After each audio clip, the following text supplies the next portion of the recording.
It is a Saturday meeting coming up at Sha Tin this week and a 10-race program on both tracks. And welcome along to Racing to Win. We've got it all covered for you here. As far as races 8 and 10 go, that's for sure and certain. Joined on the panel today by Paul Lally and Tom Wood. And Tom, looks a very even program, and unfortunately we've lost Naboo Attack. He's not racing this week. No, he's not, Mark. That has somewhat taken a little bit of a gloss off the final race on the program, Class 2 over 1,200 metres. He looked like a major player in that race, but a good field nonetheless that have made up that final race on the program. 7 races on the turf and 3 races on the all-weather, and let's hope the weather is a little better than it's been in recent days. Absolutely. It was pretty ordinary at times at Happy Valley on Wednesday night, and that rain has continued on and off for the last day or two. Paul Lally, hello to you, and there is a nice jackpot for Triple Trio players. Yeah, really good jackpot. 7.2 million going into the pool there, so it should get up to 13 million for a single winning $10 bet from the Triple Trio. Never easy, as we know, and no exception here on Saturday. And we sometimes get a few outsiders win on a Saturday as well. We might get that because there are a lot of chances in all of the races right throughout the day. We're going to get into the preview in just a moment, but firstly, a lot of talk around about the Trainers Premiership at the moment. Casper Founds v John Size, and here's John's thoughts on the head-to-head battle. John, and the horses, they're still going to do the talking as far as the Premiership goes. Yeah, well, I mean, Casper's got a very big lead now, so it's hard to peg him back from there. He's going to keep winning races. He looks the winner this far out anyway. Buoyed, of course, Tom, by that 5-timer for Casper last Sunday. Yes, certainly. And Casper hasn't quite got the same ammo ready to fire for a Saturday's meeting. I still think Invisible Missile's got some sort of a chance. He's lining up for the stable for the first time. Wouldn't be immune to having Royal Bomb in the numbers as well. He hasn't been too far away. But I think John Size probably got at least a couple of winners for tomorrow's card. Yeah, Drops of God looks good, so does Blaze Warrior, and they're both young horses coming through. So it's a decent lead at the moment, but it's never over until it's over. And you can never write off a trainer like Jay Size either, Paul. No, you can never know. And look, he's won it so many times. He's such a consistent trainer. He knows the right horses to have at this time of the season as well. So, look, I'm looking forward to the last few meetings because it'll go down to the wire, I think. You mentioned, Tom, with John having the slightly stronger team. You've got Drops of God and Blaze Warrior on top in your selections? Absolutely. Blaze Warrior, he was terrific first up, covered ground in the end. It didn't matter. And to Drops of God to last time out, he also covered ground but couldn't quite go on with it, but expecting him to bounce back. He was a third in a race which was a pretty strong field as well. OK, on to the meeting details for Saturday afternoon. And it's a 10-race program, with 7, as Tom said, on the turf and 3 on the weather. We've got the big horse in use. Races 8 and 10 are the 2 races we're going to focus on here on Racing to Win, with race 8 a Class 3 over the 1,400 and race 10 a Class 2 over the 1,200 metres. Race 8 is the Mount Nicholson handicap. And in this race, we've got Invincible Missile at the top of the book, having his first start for Casper Founds. He's had 1 trial and ran second in that race. Casper's also taken the visor off and put the blinkers back on again. Beluga comes back in distance from the 18 to the 1,400 metres. Lincoln Bright makes his Sha Tin debut. Kazi Farazi, a last start winner. He carries an extra £7 for that win, track and distance. Usain Bolt placed last 2. Fantastic shows back in form. Leap of Faith, big effort for a second behind Kazi Farazi last time. Pleasant Endeavour has his 3rd start in Class 3. And Casemiro, wide draw again, but he does race well at Sha Tin. He's coming back in a trip, Tom, as we come across to the touch screen and have a look at the speed map for race number 8. I thought this looked a bit of a tricky speed map to try and sort out, Mark, because there's not really a natural leader engaged here. The map has got our Creed going full, but I thought it had maybe an opinion, Paul, that they might try and roll forward on Leap of Faith from gate number 10, or there potentially other options like Cheerful Days, and even Beluga has raced handy in the past too. Yeah, I think Leap of Faith will be the one that will go forward actually and lead this. I mean, our Creed's only had the 1 start, and he was sort of wide there and finished towards the back. He's drawn 1, so that's why he'll be reasonably handy. Pleasant Endeavour won't be far away, and he's been running really well this season as well. I can see him getting outside the leader. Kazi Farazi is another one that's gone forward in the past as well. So, look, you're right. It's very variable, this speed map. Yeah, certainly could be some variation to this, but maybe Leap of Faith from gate number 10 to cross for Joe Moreira. Jerry Chow and Douglas White have been having a great couple of weeks, and Jerry will team up for his boss in race number 8 on Usain Bolt. Jerry, looks a nice time to be getting on an in-form Hossein Bolt. Yeah, he's a first time ride him, and this 2-day track work I rode him, and he's not a very easy horse to ride. He got some attitude, but he's a nice horse, and he went close the last start, and he got a nice draw and gate 6, and I think he will be positive and try to get cover, and yeah. You talk about his attitude. Is that in the barriers thing or just in the race in general? His mind, he's still young and sometimes feeling he wants to take control, and sometimes he got his own thinking, and yeah, sometimes try to stop in the track work, but now it's much better now, so I think he will improve. You were both happy, you and Douglas, with his track work when you rode him? Yeah, sure, I'm very happy he not doing every bad thing or the good thing, and he improved a lot, and I think he will have a good chance. On yourself, another winner on Wednesday night. You're getting another step closer to that 50 for the season. Yeah, one more to 50. Hope can keep have a winner, and still got 6 more meeting, and hope yeah, and 1 more winner for my boss. Yeah. He's certainly been doing plenty of that in the recent weeks, Paul. What about Hossein Bolt in this race? How do you assess his chances? Yeah, I've got him in the numbers. I think Hossein Bolt's found the right distance. He's run second at his last 2 starts here over the 1400 metres at Sha Tin. So I think that's the ideal distance for him. He should get a nice enough run. He's had 9 starts to date, so he still hasn't broken through, but he's getting close. Yeah, no doubt. He's a horse certainly that keeps on improving, and he has been knocking on the door into recent runs. But I think there's a few others that might give him a run for his money here, so I left him out in the end. OK, let's have a look at some of those others indeed, Tom. And we start here.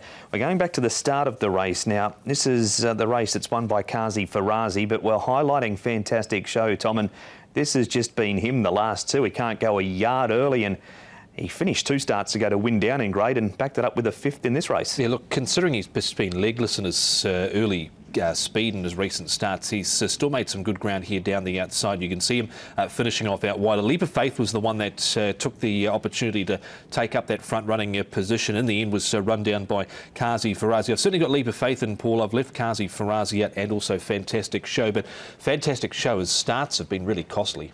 They have. Look, he's been on the cusp for me, but I agree with you. I just didn't quite get him in, but I agree. I have definitely got Leap of Faith in. He's working really well recently as well. Fantastic Show from a similar draw than what he has had the last couple of starts. We move on to Pleasant Endeavour, Paul. He's been good enough to win a couple down in grade. He's had 2 starts in Class 3. Just taking some time to acclimatise up in grade, perhaps? Yeah, but he's come out of some strong races. Like, he drew wide when he first came up, so there was excuses there. And then he finished off 4th there behind Speedy Mouse, which I think this is a really strong form race. The 1400 metres stepping up to here for the first time won't be a problem by Reduced Choice. And he's quite an honest horse. I quite like him in this race. Yeah, I've put him in as well. I think he's likely to get a good run again. He raced in the 1 back, 1 out position last time out, and I just like the way he stayed on at the end. So he's definitely in the numbers as Pleasant Endeavour. Lovely style of a horse as well. Here's the stable change runner, Tom, Invincible Missile. He's moved from Chris So to join Casper Founds. Just the 1 trial on the all-weather, and were you taken by it? Yeah, I was. I'm going to make him the value run on the program. Look, he's won off a mark of 82 in the past. He's here at 75. First to run for Casper Founds. He was ordinary last time out, never got involved. It was deemed unacceptable by the stewards, but like the way he finished off in this recent barrier trial. Visor off, blinkers go back on. Karis Teton, Casper Founds. So don't mind him here, Paul. Yeah, look, the blinkers going back on I think will really help him. As you say, he's a well-rated horse now. He's got to carry the big weight with a slightly awkward draw, barrier 8. So, look, I didn't get him in the end, but going to Casper Founds, Casper's leading the premiership at the moment. And he's desperate for every win he can get to keep John Size at bay. So no number 1 for you, Paul. Who do you have in? I'm going to have one of the horses we looked at. I quite like Pleasant Endeavour. He comes in with the lightweight here. He is up in grade, but his 2 runs here I thought had been okay. The first one was had excuses, and the second run he ran a nice 4th in a strong form race. So from his draw, I think he'd be right on the pace. He's on top. Beluga, now talking about barrier draws, he's finally got a barrier draw, Beluga. He's drawn 11, 14, 13, 9 and 10. He's now drawn 5. I think he'll be a little bit closer. I think he'll be in the finish. Leap of Faith just got run down late last time, and Hossein Bolt, we discussed him earlier on as well. So 11, 2, 10 and 7. Going with the top weight here, Invincible Missile with the stable change, blinkers going back on. Two of his 3 wins have been with the blinkers, so we'll take a chance with him off the back of that trial there. Number 10, Leap of Faith, he's certainly one of the main dangers. Pleasant Endeavour and Beluga, he went forward, got up outside the leader but dropped away a fair way from home last start, and he's had a recent trial up at Chungfa, ran on late in that barrier trial for second. So 1, 10, 11 and 2. An even race, race number 8 at Sha Tin on Saturday. That's been the first part of Racing to Win. We're going to head to a break and back with a look at race number 10 right after this.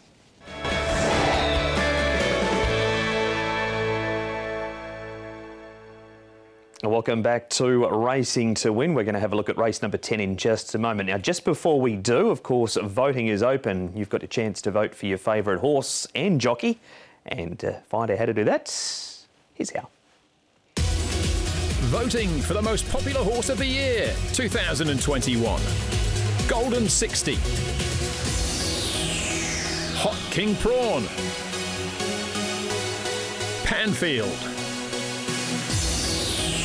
Sky Darcy. Waikuku. Wellington. Voting for the most popular jockey of the year, 2021. Alexi Bedell. Jerry Chow. Vincent Ho. Joe Moreira. Zach Purton. Caris Teeton. Vote now and support your favourites. You have until the 7th of July to vote for your favourite horse or jockey. We're going to move on now to race number 10 here, and this is going to be the last race on the program. And it's on the turf. It's over the 1,200 metres for the Class 2 gallopers. Hong Kong Win has his second try at the 1,200 metres. Chad Schofield has the ride for John Size. We've got Massive Pocket, Derek Lung for Francis Loy. Shining Ace is a 3-time course and distance winner. Mr. Croissant, wider draw, but he did run second behind Naboo Attack last start. Roman Turbo has placed 4 from 5 over 1,200 metres. He's coming back in distance. Victorium's a 3-time winner track and distance and switching from the all-weather back onto the turf. Congratulations, back in trip from the 1,400 to the 1,200. Second time in Class 2 for Trillion Win in Flying Genius as his first start over 1,200 metres at Sha Tin. So we've got no Naboo Attack now in this race, Tom. What's that going to do to the speed map? Of course, he went back last time, but in Australia he was also ridden forward in his races and competed just as well. He certainly did, and so we're looking at Trillion Win. I think one of the horses to potentially go forward here along with Highly Proactive. He didn't lead last time out on the all-weather, but certainly has led in the past. Highly Proactive, so you expect him to be handy. Shining Ace shouldn't be too far away. He's right there in gate number 2, and Flying Genius to burrow through from gate number 1. He's got a little bit of a mixed profile, does Flying Genius. Looks tricky for Young Legend and Matthew Chadwick from gate number 13, Paul, but you'd expect those two, Highly Proactive and Trillion Win, maybe even Highly Proactive, to go on with it. I think he will, actually. I think he will lead, and Trillion Win will be happy enough to take a sit. He can lead if he wants to, Trillion Win, but if Highly Proactive really pushes it, I think he'll go forward. Yeah, and horses like All in Mind, Mr. Croissant, and Congratulations likely to be back as well. Yep. Paul, you keep across the track work, and he's a horse you've always had a lot of time for, Trillion Win. And what did you make of his work this week? Well, I just thought I'd show his last couple of gallops leading into it. You can see here he just was doing it nice and quietly behind Nzombo. Now, Nzombo was racing at this meeting and was a last start winner. So this was back on the 17th of June. You can see him doing it nicely enough there, and he could have easily gone past if he wanted to. And same with this one. He's just with a stablemate here, Little Bird, and you can see him. He's just like following horses here. Now, this could be significant if Highly Proactive does go on with it, because he can relax in his track work. That's the point I'm making. So if he doesn't necessarily have to lead. OK, and we saw on the speed map that you both suggested Highly Proactive might cross him if Alexi wants to take that trial. Let's go back to some replays. We're going to start here. Well, that's Naboo Attack. He's not running, so we can take him out of that one. But in this race is Mr. Croissant, who always races well second up, and he did again this day. Trillion Win also features, and he's in this replay just one spot in front of Mr. Croissant, All in Mind, and he's up in grade, so he carries a lightweight. Tom, he's back in the field. What are you taking of the three out of this replay? Certainly Trillion Win and Mr. Croissant. So Mr. Croissant, on. He's just drawn gate 14. That's the negative here, but look, he should be better for that effort last time out behind Naboo Attack here. And he came with the winner down the middle of the track, did Mr. Croissant. But I do like Trillion Win here. He's likely to get a good run, and he's got good form around him, Paul, with Naboo Attack. Decisive 12, he ran well again on Wednesday night, and Courier Wonder, fantastic way. They're all there. Yeah, so he's got really good form. I agree with you. I think he's going to be tough to beat, Trillion Win. I did like Mr. Croissant's run, though, and look, he's drawn 14, as you mentioned, but he'll get back, and he has got a really good, powerful finish on him anyway, so I don't think it's going to be too much of an inconvenience for him, but yeah, both those two are in for me. Tony Picone rides for Chris So on Mr. Croissant. Under the lights to Happy Valley, this race over the 1,000 metres, and that is Shining Ace, who runs second in this race. He's beaten by an Inform, Harmony and Rich. Hong Kong Win, he's also in this field. You can't miss him. He's the big chestnut with the white blaze. We've got Massive Pocket as well. He's out wider on the course. And the other one is Flying Genius, Paul, and he's coming to the 1,200 for the first time at Sha Tin again. Just struggled a little bit up in this harder grade. Yeah, look, I haven't got any of these horses in. I just wonder if, this is a little bit tougher, and coming back to Sha Tin. Of them, though, I mean, Shining Ace did run quite nicely, and he'll get a good run from barrier 2. And he's a 3-time winner over the course and distance at Sha Tin. So of this lot, I think Shining Ace would probably be the one I'd take out of it. Yeah, he was up near the speed early last time out. I'm going to include Shining Ace because, as Paul mentioned, 3-time course and distance winner. He tried hard here last time out. He was certainly no match for the winner, but Marrero, gate 2, he's likely to get plenty of favours. And John Sires looking for what will hopefully be for John's case, his 3rd or 4th winner of the day by then. On the 11th of April, running 1,400 metres, we've got Roman Turbo up outside the leader. And also in this race is Highly Proactive. He leads down on the rail turning for home. And this is the race where Silver Express comes out, Tom, and whacks a couple.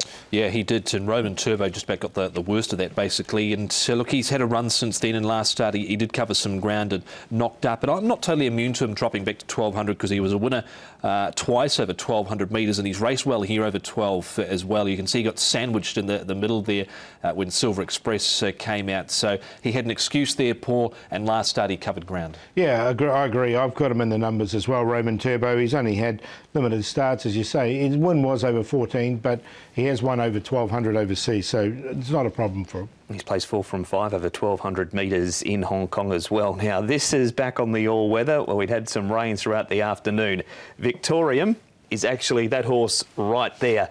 And he's been a horse you've been keen on lately. Paulie raced well on the all-weather, and he's got excellent form on the turf as well. I think he goes better on the turf. I mean, the 2 runs on the all-weather have both been very good. This is quite a strong dirt race.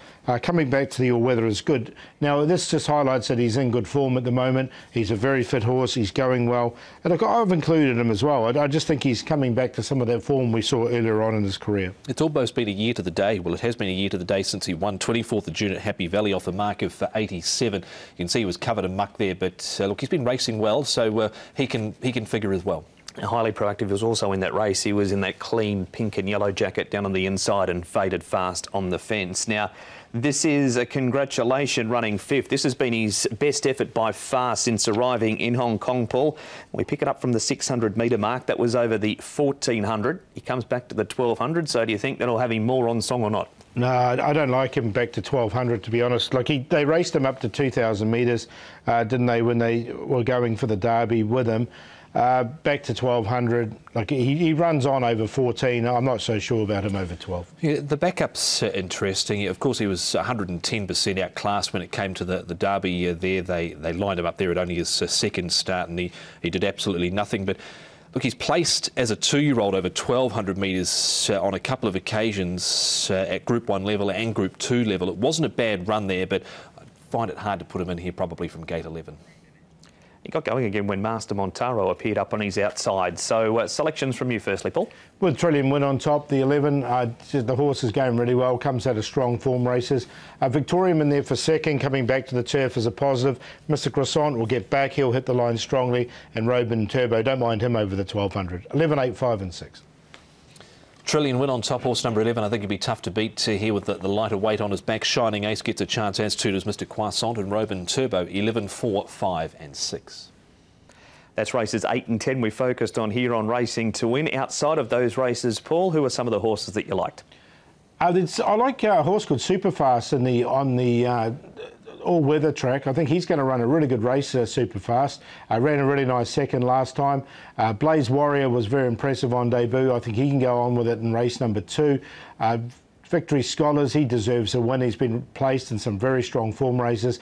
He's not a disingenuine horse. He's just come across some really good horses leading up. And True Legend, I'll take a chance with him as well at a bit of a price, going to the all-weather for the first time. He has won a trial on that surface. All right, so they are the on-top selections from Paul across the 10 races. Of the 10, what's the best? For me, I'm going to go with Superfast on the all-weather. It was a really good run from him last time. 1650 looks ideal, and the horse is going well at the moment, Joe Maribord. And True Legend comes in with a lightweight, barrier number 5. Should be an each-way price in a strong race, but has won a trial on the surface. And we're going to make the play in that one. Splendid Living will be at 50 to 1. He's only had the one start. Did win on the 5% in the UK with Gold Comet likely to be favourite and True Legend. So QQP 4, 8 and 12.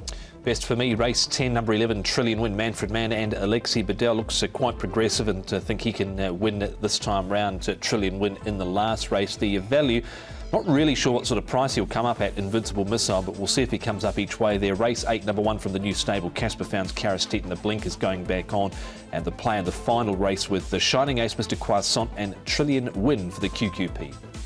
Going for what should be some value is the best, race 6, number 13, Brilliant China, no weight. Barrier number 1, Matthew Chadwick rides for Benno Jung. He beat home race rival Dragon Fortune last time too. Got a Dragon, came back to the 1200, way too short last start, back up to the 2000 metres, a distance he has won over. And the play of the day, 1, 2, 13 in race number 6 for a QQP. That has been Racing to Win. Of course, this is Hong Kong's twice weekly preview show. If you'd like to see all of the other races, go to hkjc.com and click on the audio and video. It's a Saturday, Tom, so anything can happen. Certainly can, but let's hope Trillion Win can get home in the last. Shame that Naboo Attack has come out of that race, but hopefully he's all right and we see him again soon. Yeah, but hopefully something minor with him. But yeah, it's going to be a really good card. And don't forget that big jackpot in the Triple Trio. He's lame in the left for Naboo Attack, reason he's not racing on Saturday. That's been Racing to Win. Bye-bye.